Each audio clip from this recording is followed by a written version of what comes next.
Hello students and friends, आप सब कैसे हो। मैं अरविंद ठाकुर आप सबको अपने यूट्यूब चैनल से केमिस्ट्री पढ़ाता हूं और आज मैं केमिस्ट्री के सबसे इम्पोर्टेंट सेक्शन में से एक सेक्शन ऑर्गेनिक केमिस्ट्री शुरू करने जा रहा हूं अपने चैनल पे। फर्स्ट टाइम ऑर्गेनिक केमिस्ट्री मैं शुरू कर रहा हूं अपने चैनल पे। ऑर्गेनिक केमिस्ट्री, वैसे तो केमिस्ट्री के सारे सेक्शंस काफ़ी इंपॉर्टेंट है, बट ऑर्गेनिक केमिस्ट्री सबसे ज़्यादा इंपॉर्टेंट है। ऑर्गेनिक केमिस्ट्री का 1/3 से भी ज़्यादा सेक्शन को कवर करता है। इसके साथ साथ ऑर्गेनिक केमिस्ट्री और कार्बन केमिस्ट्री में कहीं कोई न्यूमेरिकल्स नहीं होता है, इसलिए यह सेक्शन बहुत इंपॉर्टेंट होता है और काफ़ी कॉन्सेप्चुअल होता है। ऐसे मैं इस पढ़ाने के दरमियान आपको बताते रहूँगा कि इस ऑर्गेनिक केमिस्ट्री और कार्बन केमिस्ट्री का क्या क्या फीचर्स है। बट उससे पहले हम लोग इस कार्बन केमिस्ट्री और ऑर्गेनिक केमिस्ट्री को स्टार्ट करते हैं। ऑर्गेनिक केमिस्ट्री, जिसको कार्बन केमिस्ट्री भी हम लोग बोलते हैं, ये स्टूडेंट 10th क्लास से पढ़ते आ रहे हैं। हालांकि एक और बात मैं बता दूं, ये वीडियो आज का जो मैं बनाने जा रहा हूँ वो very first days means this is first class of organic chemistry. इसलिए ये जो टॉप आज का वीडियो में बना रहा हूँ और आज के वीडियो में आपको एकदम स्टार्टिंग का चीज़ें आपको मिलेगा। मीन्स यह वीडियो जो स्टूडेंट 10th क्लास में पढ़ रहे हैं उनके लिए भी उतना ही इफेक्टिव है, जो स्टूडेंट NTSC का प्रिपरेशन कर रहे हैं उनके लिए भी है, जो 11th में हैं उनके तो सिलेबस में है ही, जो 12th में हैं उनके लिए भी काफ़ी इंपॉर्टेंट है, जो JEE मेन एडवांस का प्रिपरेशन कर रहे हैं उनके लिए भी वेरी वेरी इंपॉर्टेंट है, और जो नीट का प्रिपरेशन कर रहे हैं उनके लिए भी है। मीन्स जितने भी आपके साइंस पढ़ने वाले, केमिस्ट्री पढ़ने वाले स्टूडेंट्स है, सबके लिए वीडियो काफ़ी इंपॉर्टेंट है। हाँ, स्टार्ट का है तो चीज़ें कई सारी हिस्टोरिकल बातें मैं बताऊंगा और किस तरह से ऑर्गेनिक केमिस्ट्री का इवोल्यूशन हुआ और प्रेजेंट सिनेरियो क्या है वो सब बताऊंगा। इसलिए यह वीडियो सबके लिए इंपॉर्टेंट है। आप कोर्स देखिए। हाँ, लेकिन जो पहले पढ़ लिया है केमिस्ट्री तो उसको लगेगा कि स्टार्टिंग की बातें क्या बता रहा हूँ, लेकिन है इंपॉर्टेंट। आप इसको वीडियो को आप सब लोग देख सकते हो और आपको कुछ ना कुछ पक्का मिलेगा। लेकिन जैसे जैसे आगे की क्लासेस हम लोग पढ़ते जाएंगे वैसे वैसे तो काफ़ी इंपॉर्टेंट होता जाएगा और आप डेफिनेटली इंजॉय करोगे। तो चलिए शुरू करते हैं। Organic chemistry, very very important section of chemistry. Organic chemistry को हम लोग कार्बन केमिस्ट्री बोलते हैं। अब सबसे पहली बात है, कार्बन केमिस्ट्री का डेफिनेशन क्या होगा। नेम से ही दिख रहा है, carbon chemistry means chemistry of carbon. Organic chemistry is the branch of chemistry where we study the compounds of carbon. Organic chemistry chemistry का वह ब्रांच है जहां पे हम लोग कार्बन के कंपाउंड्स का स्टडी करते हैं, राइट। यही कार्बन केमिस्ट्री का डेफिनेशन हुआ। अभी तो सबको क्लियर हो गया कि कार्बन केमिस्ट्री केमिस्ट्री का वह ब्रांच है जहां पे हम लोग कार्बन के कंपाउंड्स का स्टडी करते हैं, ये क्लियर हो गया। तो अब अगला पॉइंट है कि why we call carbon chemistry as organic chemistry. Carbon chemistry को ऑर्गेनिक केमिस्ट्री क्यों बोलते हैं? तो इसके पीछे रीजन यह है, मैं पहले रीजन बता दे रहा हूं फिर बताऊंगा इसका हिस्टोरिकल बैकग्राउंड। इसके पीछे रीजन यह है कि मैक्सिमम कार्बन के कंपाउंड, जो कार्बन के कंपाउंड्स हैं, उसका जब सोर्स देखा गया तो हमारा ओल्डर कॉन्सेप्ट था। पहले के साइंटिस्टों को ऐसा लगता था कि कार्बन के कंपाउंड्स का ओनली सोर्स है लिविंग ऑर्गेनिज्म।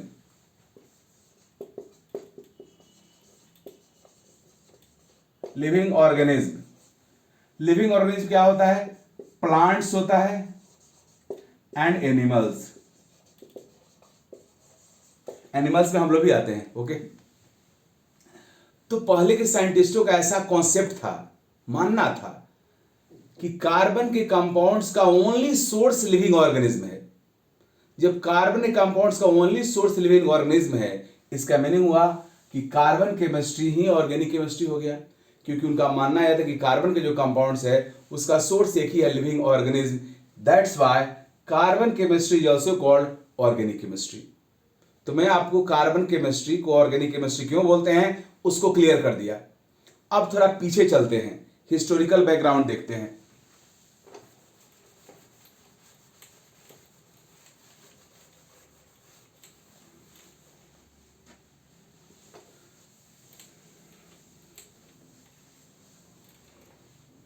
देखो जी, ये 70-50 के आसपास की स्टोरी है। हम लोग जो कंपाउंड्स दुनिया में थे उस समय ऑर्गेनिक केमिस्ट्री सेपरेट ऐसा नहीं था, केमिस्ट्री के कंपाउंड्स का हम लोग इनिशियल स्टडी कर रहे थे, उस समय तक हमें क्वांटिटेटिव केमिस्ट्री के बारे में पता नहीं था। मीन्स किस तरह से एक एटम दूसरे एटम से रिएक्ट करता है उसके बारे में कोई आइडिया नहीं था। तो उस समय हम लोग कंपाउंड्स को, एक कंपाउंड्स का शॉर्ट फॉर्म COMPD हुआ,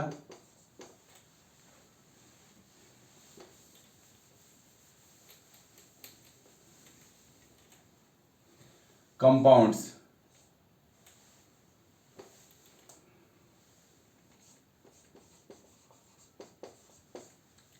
को शॉर्ट फॉर्म में COMPD ऐसे लिखते हैं।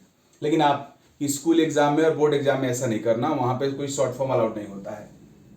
तो 70-50 के आसपास कंपाउंड्स का हम लोग डिवीजन करना शुरू किया on the basis of their source के बेसिस पे। जितने भी दुनिया में कंपाउंड्स उस समय तक अवेलेबल थे जिनका सोर्स लिविंग ऑर्गेनिज्म था, प्लांट और एनिमल था, उसको बोला गया ऑर्गेनिक कंपाउंड। ऑर्गेनिक कंपाउंड, इनका सोर्स क्या था? इनका सोर्स था लिविंग ऑर्गेनिज्म,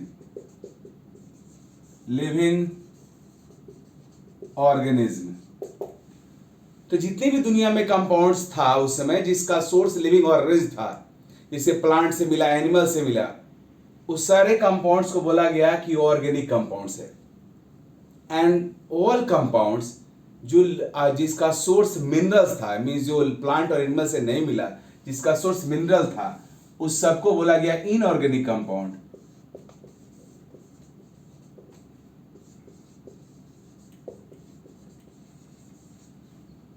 जिनका सोर्स था मिनरल्स,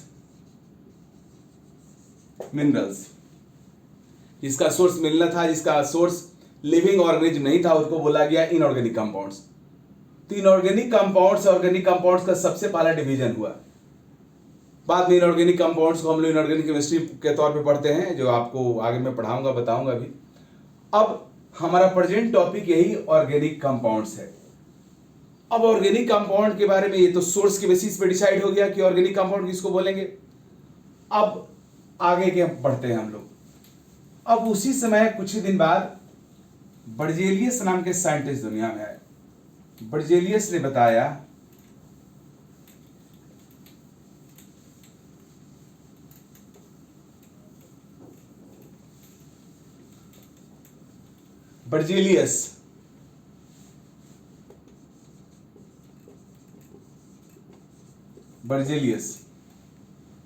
बर्जेलियस ने बताया कि जो लिविंग ऑर्गेनिज्म के अंदर कंपाउंड्स रहता है, कार्बनिक कंपाउंड्स रहता है, जिसको हम लोग ऑर्गेनिक कंपाउंड्स बोलते हैं, यह प्लांट और एनिमल के अंदर ही बन सकता है।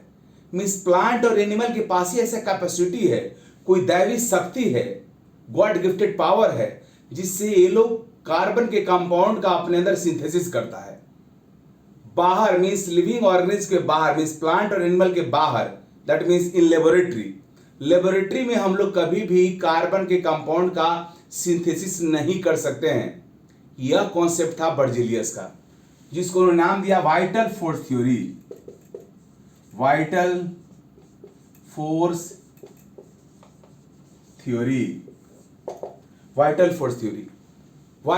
थ्योरी बहुत उनका उससे पॉपुलर हुआ था। वाइटल फोर्स थ्योरी के अकॉर्डिंग ओनली प्लांट और animal can synthesise organic compounds और carbon compounds because they have vital force. Plant और एनिमल के पास वाइटल फोर्स होता है, दैवी शक्ति होता है, जिसकी ताकत से वह कार्बनिक कंपाउंड का सिंथेसिस कर सकता है, कार्बनिक कंपाउंड अपने अंदर बना सकता है। उनके अलावा no one has power to produce carbon compounds. This was the concept of Berzelius under the banner of vital force theory, जिसको हम लोग VFT थ्योरी बोलते हैं। हिंदी में इसको कहा जाता है जीवन शक्ति सिद्धांत। ऐसा सिद्धांत जो बताता है कि कार्बन के कंपाउंड जीव के अंदर कैसे डेवलप होता है, कैसे प्रोड्यूस होता है। यह बर्जेलियस का थ्योरी था और ये बहुत दिन तक चला भी थ्योरी। लेकिन जैसा कि तुम सबको पता है, हमेशा ही जो गुरु होते हैं उनका जो चेला होता है, वही गुरु के अंदर जो चीज अनकम्प्लीटेड रहता है उसको कंप्लीट करता है या उसके डिमेरिट को पॉइंट आउट करता है। क्योंकि गुरु के अंदर जो नॉलेज रहता है सब तो उसके पास किया रहता है। लेकिन सारे चेला नहीं से होते हैं। जो पूरी सिंसियरिटी के साथ गुरु को की बातें समझता है और पढ़ता है वही करता है। ऐसा नहीं है कि कोई भी चेला बन गया, कोई भी पढ़ लिया ऐसा कर लेगा। तो बर्जेलियस के स्टूडेंट थे ओहलर, 1882 की बात है।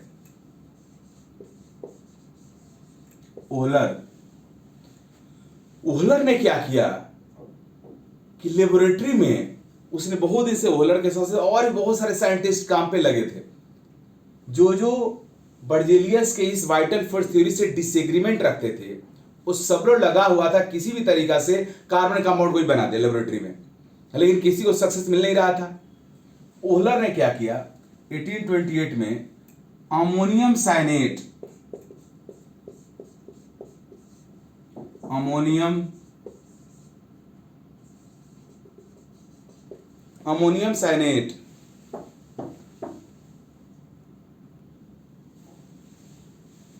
ओहलर ने क्या किया कि अमोनियम साइनेट को लेबोरेटरी में हीट किया और रीअरेंजमेंट हालांकि अमोनियम साइनेट को भी सिल्वर साइनेट से लाया गया और भी कई सारे प्रोसेसिंग है, बट मैं आपको फाइनल टच बता रहा हूं। जो फाइनली उन्होंने क्या किया, ओहलर ने क्या किया कि अमोनियम साइनेट जो एक इनऑर्गेनिक कंपाउंड है, क्योंकि यह मिनरल से मिलता है, अमोनियम साइनेट को हीट करके रीअरेंज करके यूरिया में कन्वर्ट कर दिया, NH2CO NH2। This is formula of urea बना दिया। Urea is the one of the component of animal urine, one of the component of animal urine। Animal urine का component होता है, एनिमल के अंदर बनता है। इसका मीनिंग हुआ कि यूरिया ऑर्गेनिक कंपाउंड हुआ। सबको बात पहले से पता था, क्योंकि एनिमल यूरिन का एक कंपोनेंट होता है। इस यूरिया को ओहलर ने क्या किया, लेबोरेटरी बना दिया। मीन्स वाइटल फोर्स थ्योरी को एक आपको क्या मिला, बहुत बड़ा डेथल ब्लो मिला। मींस वाइटल फोर्स थ्योरी पूरी तरह से ध्वस्त हो गया, क्योंकि वाइटल फोर्स थ्योरी बोल रहा था कि आप प्लांट और एनिमल के बाहर कार्बनिक कंपाउंड को बना ही नहीं सकते हो, जबकि ओहलर ने प्लांट और एनिमल के बाहर मींस लेबोरेटरी में इस यूरिया को बना दिया। किससे? तो एक इनऑर्गेनिक कंपाउंड से, एक मिनरल से, एक इनऑर्गेनिक कंपाउंड से उन्होंने ऑर्गेनिक कंपाउंड का सिंथेसिस लेबोरेटरी में कर दिया। इस कंपाउंड के सिंथेसिस के बाद वाइटल फोर्स थ्योरी पूरी तरह से खत्म हो गया और वाइटल फोर्स थ्योरी का एग्जिस्टेंस खत्म हो गया और पूरी दुनिया में रिवॉल्यूशन आ गया। सभी साइंटिस्टों को लगा कि अब हम लोग लेबोरेटरी में मींस प्लांट और एनिमल से बाहर कार्बनिक कंपाउंड का सिंथेसिस कर सकते हैं, और शुरू हो गया। विदिन ए डिकेड, 10 साल के अंदर में बहुत सारे कंपाउंड्स का सिंथेसिस हो गया। आपके इस ओहलर के बाद एसिटिक एसिड का प्रिपरेशन किया, एसिटिक एसिड का फॉर्मेशन किया, कोलवे, इस तरह से बहुत सारे साइंटिस्टों ने अलग अलग कंपाउंड्स का सिंथेसिस किया और पूरी तरह से हमारे ऑर्गेनिक केमिस्ट्री का जो कॉन्सेप्ट है वो भी बदल गया और उसका डायरेक्शन बदल गया, उसका यूजेस बदल गया, उसका प्रॉपर्टीज सब कुछ बदल गया, क्योंकि उसके बाद हम लोगों ने बहुत सारे कंपाउंड्स को सिंथेसिस करना शुरू कर दिए और जिसका नतीजा है कि आज के टाइम में प्रेजेंट मींस मिलियन से भी ज्यादा कार्बन के कंपाउंड्स हैं। इसमें से कुछ नेचुरल सोर्सेज हैं, मींस प्लांट और एनिमल से मिलते हैं, और मैक्सिमम तो हम लोग खुद ही बनाए हुए हैं। आई थिंक 90% जो हमारे जो कार्बनिक कंपाउंड्स प्रेजेंटली हैं वो सब हमारे सिंथेसाइज्ड हैं या म्यूटेटेड है, उसमें कुछ नेचुरल में से कुछ चेंज करके बनाए हैं हम लोग। क्योंकि हमारे सराउंडिंग में जितने भी आपको चीज दिख रहा है सब में कार्बन के कंपाउंड्स ही है। जैसे एनिमल के अंदर मैक्सिमम कंपाउंड्स कार्बन के हैं, प्लांट के अंदर वही है। जितने भी आप क्लॉथ्स पहनते हो वो सब कार्बनिक कंपाउंड्स का ही पॉलीमरिक फॉर्म है। जितने भी आप मेडिसिन लेते हो, all medicine are carbon compounds. Means जितने भी आप फर्टिलाइजर इस्तेमाल करते हो, हालांकि फर्टिलाइजर में से मैक्सिमम फर्टिलाइजर इनऑर्गेनिक कंपाउंड्स होता है, बट कुछ फर्टिलाइजर ऑर्गेनिक से भी आता है। लेकिन मेडिसिन तो पूरी तरह से आपका है, मेडिसिन है, ये सब है, जो कपड़ा पहनते हो, जो खाना खाते हो, उसमें भी बहुत सारा डाइटरी जो सोर्स है उसमें भी कार्बनिक कंपाउंड्स है। मीन्स आपके चारों तरफ कार्बनिक कंपाउंड्स भरे हुए हैं और उसके पीछे रिस्पॉन्सिबल है हम लोग का कार्बनिक कंपाउंड का सिंथेसिस करना। लेबोरेटरी में इतना सिंथेसिस किए हैं कि कार्बन के कंपाउंड्स का नंबर बहुत बढ़ गया है और continue this process is still continue.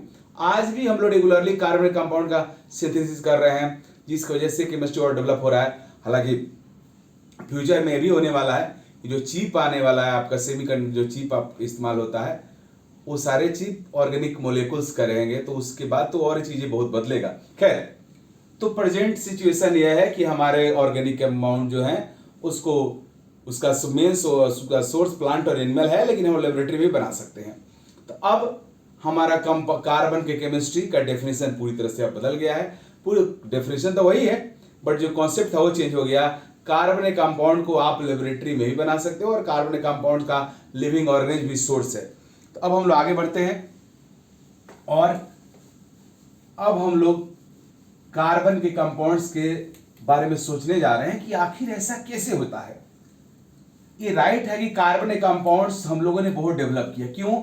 क्योंकि उस तरह कंपाउंड पॉसिबल है, वो कंपाउंड एग्जिस्ट करता है। अब पॉइंट यह आता है कार्बन के पास ऐसा क्या प्रॉपर्टीज है जो रेस्ट दुनिया के किसी भी एलिमेंट के पास नहीं है, जिसकी वजह से कार्बनिक कंपाउंड्स का नंबर इतना ज्यादा होता है। कार्बनिक कंपाउंड्स का नंबर ह्यूज होने के पीछे कौन रिस्पॉन्सिबल है? अब हम लोग यह पढ़ने जा रहे हैं कि कार्बन के पास ऐसा क्या डिफरेंट प्रॉपर्टी है जो रेस्ट एलिमेंट के पास नहीं है, जिसकी वजह से हमारा रेस्ट एलिमेंट इतना सारा कंपाउंड फॉर्म नहीं कर पाता है। ट्रूथ यह है, अभी प्रेजेंट की बात किया जाए तो हमारे कार्बनिक कंपाउंड्स का नंबर मोर देन 10 लाख है। 10 लाख तो मैं बहुत कम के, उससे बहुत ज्यादा है। और रेस्ट जितने भी एलिमेंट्स हैं उन सबके कंपाउंड का सम आपका 1 लाख के लगभग होगा। मीन्स उस सब का, हालांकि उसमें भी इनऑर्गेनिक केमिस्ट्री भी कई डेवलपमेंट हो रहा है, तो वहां भी स्टिल कंपाउंड का डेवलपमेंट हो रहा है, नई कंपाउंड हम लोग बना रहे हैं, सिंथेसाइज कर रहे हैं। बट फिर भी कार्बनिक कंपाउंड्स का जो नंबर है वो रेस्ट सभी एलिमेंट के कंपाउंड के नंबर के सम से बहुत बहुत ज्यादा है। इसी वजह से हम लोग कार्बनिक केमिस्ट्री को सेपरेट पढ़ते हैं। मीन्स पॉइंट आता है कि why we feel need of separate study of carbon chemistry. Carbon की केमिस्ट्री का सेपरेट स्टडी हम लोग क्यों करते हैं? तो कार्बन की केमिस्ट्री का सेपरेट स्टडी करने के पीछे रिस्पॉन्सिबल है कार्बनिक कंपाउंड्स का ह्यूज नंबर होना। मींस कार्बन के कंपाउंड्स का ह्यूज नंबर होना, ह्यूज नंबर, ह्यूज मींस बहुत ज्यादा। Huge number of carbon compounds is responsible for separate study of carbon chemistry. Huge number of carbon compounds is responsible for separate study of carbon chemistry. तो clear हो गया कि carbon chemistry को separate हम लोग क्यों पढ़ते हैं? क्योंकि इसके कंपाउंड्स का नंबर बहुत ज्यादा होता है। तो अगला पॉइंट जो आपके दिमाग में आ रहा है कि why carbon forms huge number of compounds. Carbon ऐसा कितना कंपाउंड क्यों फॉर्म करता है? तो उसके पीछे कौन रिस्पॉन्सिबल है? तो चलो हम लोग देखते हैं। तो कार्बन के इस huge number of compounds form करने का जो कैपेबिलिटी आता है वो कहां से आता है, हम पढ़ने जा रहे हैं। तो property is responsible for huge number of carbon compounds. Means carbon का वो प्रॉपर्टी जो उसको huge number of compounds produce करने के देता है पावर, वो कौन है? तो फैक्टर्स या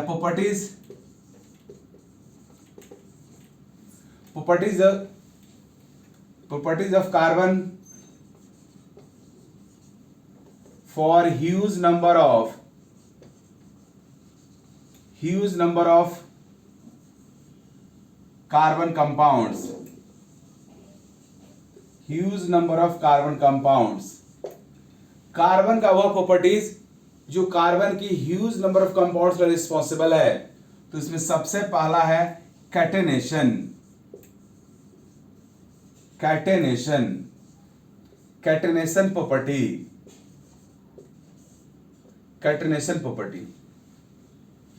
अब एक कैटेनेशन प्रॉपर्टी क्या होता है? तो कैटेनेशन प्रॉपर्टी बोलते हैं सेल्फ लिंकिंग एबिलिटी को। Self self linking ability is called catenation property is called catenation property. Self linking ability means कोई एटम जब अपने ही एटम से कनेक्ट होता है तो उस प्रॉपर्टी को हम बोलते हैं catenation property. Self linking ability is called catenation property. Carbon has tremendous self linking ability. Carbon के साथ कितना हो चेन फॉर्म कर सकता है, कार्बन के साथ इनफाइनाइट तरीका से कनेक्ट हो सकता है. और यही वजह है कि कार्बन का दुनिया में सबसे ज्यादा कंपाउंड्स है. एज फॉर एग्जांपल कार्बन के साथ इस तरह चेन फॉर्म कर कितना चेन फॉर्म कर सकता है.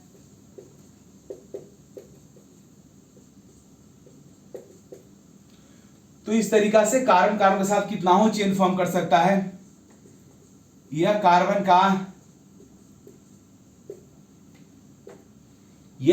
का कैटेनेशन प्रॉपर्टी कहलाता है.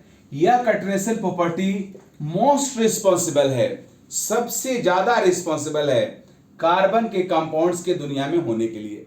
Means this catenation property is most responsible for huge number of carbon compounds. Carbon compounds का नंबर सबसे ज्यादा होने के पीछे यही प्रॉपर्टी रिस्पॉन्सिबल है.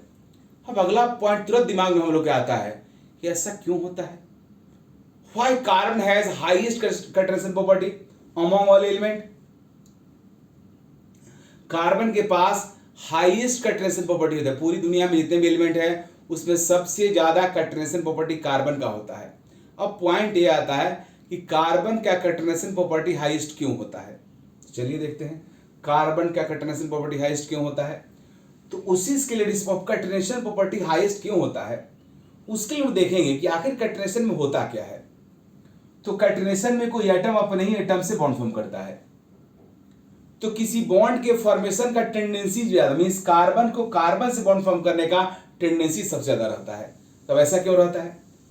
तो उसके पीछे रिस्पॉन्सिबल है उस बॉन्ड का स्टेबिलिटी. उसके पीछे रिस्पॉन्सिबल है उस बॉन्ड का बॉन्ड एनर्जी.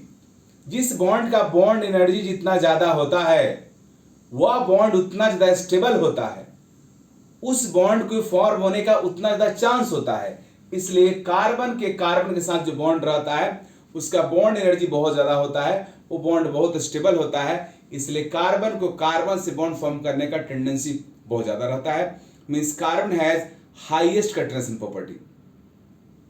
तो ये तो क्लियर बात ये आया कि bond energy is responsible for highest catenation property of carbon.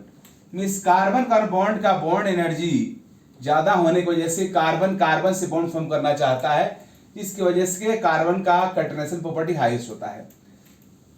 इसका मतलब यह हुआ कि single homo atomic bond energy is only responsible for catenation property. तो नो. क्यों. तो चलिए देखिए मैं दिखाने जा रहा हूं आप सबको कि बॉन्ड एनर्जी किस तरीका से रिस्पॉन्सिबल है कैटेनेशन के लिए और कहां तक है. बॉन्ड एनर्जी की बात करते हैं. बॉन्ड एनर्जी तुम सब बॉन्ड एनर्जी केमिकल बॉन्ड में पढ़ा होगा. फिलहाल hydrogen bond mean single homoatomic bond का बॉन्ड एनर्जी. कोई एटम जब अपने ही एटम से बॉन्ड फॉर्म करता है तो उसको बोलते हैं होमोएटॉमिक बॉन्ड. और होमोएटॉमिक सिंगल बॉन्ड एनर्जी की यहां हम लोग बात कर रहे हैं. तो हाइड्रोजन के साथ जो बॉन्ड होता है इस बॉन्ड का बॉन्ड एनर्जी सबसे ज्यादा होता है. इससे कम कार्बन सिंगल बॉन्ड का बॉन्ड एनर्जी होता है. इससे कम सिलिकॉन बॉन्ड का सिंगल बॉन्ड एनर्जी होता है. इससे कम अप्रोक्सीमेटली सेम सल्फर बॉन्ड का होता है. इससे कम फॉस्फोरस बॉन्ड का होता है. उससे कम नाइट्रोजन बॉन्ड का होता है. मींस हाइड्रोजन जो बॉन्ड है इसका बॉन्ड एनर्जी सबसे ज्यादा होता है, हाईएस्ट. ये बॉन्ड एनर्जी की अगर बात करें हम लोग डेटा में तो हाइड्रोजन बॉन्ड का बॉन्ड एनर्जी होता है 104 किलो कैलोरी पर मोल. कार्बन से कंपेयर करा दे रहा हूं. कार्बन के बॉन्ड एनर्जी का वैल्यू होता है 83 किलो कैलोरी पर मोल. तो आप देख सकते हो कार्बन कार्बन बॉन्ड के बॉन्ड एनर्जी से हाइड्रोजन हाइड्रोजन बॉन्ड का बॉन्ड एनर्जी बहुत ज्यादा है। तो अगर बॉन्ड एनर्जी ही रिस्पॉन्सिबल है, if bond energy is only responsible for catenation property, then hydrogen should have highest catenation property, but hydrogen doesn't show catenation property. Why? अब hydrogen catenation show क्यों नहीं करता है जी? तो उसके पीछे रीजन यह है कि कटरेशन शो करने के लिए चेन फॉर्म करना पड़ता है, और चेन फॉर्म करने के लिए एक और प्रॉपर्टी का रिक्वायरमेंट होता है जो हमारे पास नहीं है। चेन जब भी कोई एटम फॉर्म करेगा तो उसको मोर देन वन बॉन्ड तो फॉर्म करना ही पड़ेगा। ये हाइड्रोजन इस हाइड्रोजन से भी कनेक्ट होगा, इससे भी कनेक्ट होगा, लेकिन ये हाइड्रोजन ऐसा कर नहीं सकता है because hydrogen is monovalent. Monovalency, hydrogen के पास मोनोवैलेंसी होता है, हाइड्रोजन एक ही बॉन्ड फॉर्म कर सकता है। That's why despite highest bond energy hydrogen can't show catenation property.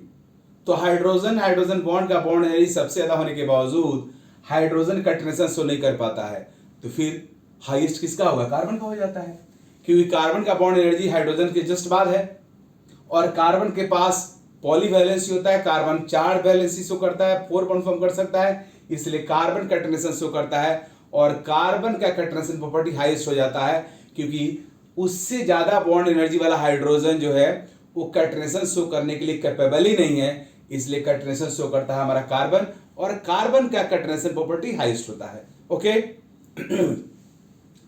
तो ये क्लियर हो गया, आपके एग्जाम्स में आ सकता है कि which is necessary property for an element to show catenation, तो that necessary property will be what? Polyvalency. Element का वैलेंसी 1 से ज्यादा होना चाहिए। अगर वैलेंसी 1 है तो वह एलिमेंट कभी भी कटरेशन प्रॉपर्टी शो नहीं कर सकता है। चलिए तो आगे बढ़ते हैं। हालांकि इस बॉन्ड एनर्जी वाले कॉन्सेप्ट से जेईई एडवांस से भी एक क्वेश्चन आया था 10 में। क्वेश्चन यह है कि carbon carbon bond energy, carbon carbon bond energy of CC bond is approx bond energy of carbon bond is approx. Option A आपका 1000 किलोजूल पर मोल, option B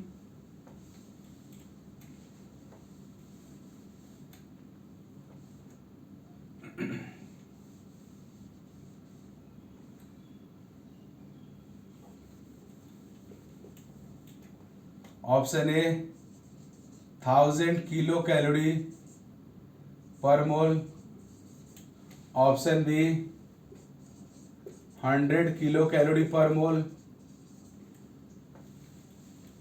option C 10,000 kilo calorie पर मोल, option D 200 kilo calorie पर मोल। तो इसमें answer क्या होगा जी? तो clear सी बात है कि जितने भी अप्रॉक्स लिख दिया है पहले ही, इस चारों डेटा में जो हमारा दिख रहा है इसमें सबसे हमारे कार्बन कार्बन बॉन्ड के सबसे करीब कौन है? तो 100 है। 83 किलो कैलोरी पर मोल एक्चुअल होता है और 100 किलो कैलोरी पर मोल दिया हुआ है, तो अप्रोक्सीमेटली सबसे करीब यही होगा, क्योंकि तो 1000 है, 10,000 है, 200 है, तो सबसे करीब हमारा होगा 100 किलो कैलोरी। सो आंसर होगा इस तरह से 100 किलो कैलोरी। तो इस तरह से भी क्वेश्चन आता है, जहां पे अप्रॉक्स लिख देगा वहां आपको दिमाग लगाना होगा कि कौन सा ऑप्शन जो है वो आपके एक्चुअल डेटा के करीब है, वो करेक्ट आंसर हो जाएगा। ओके।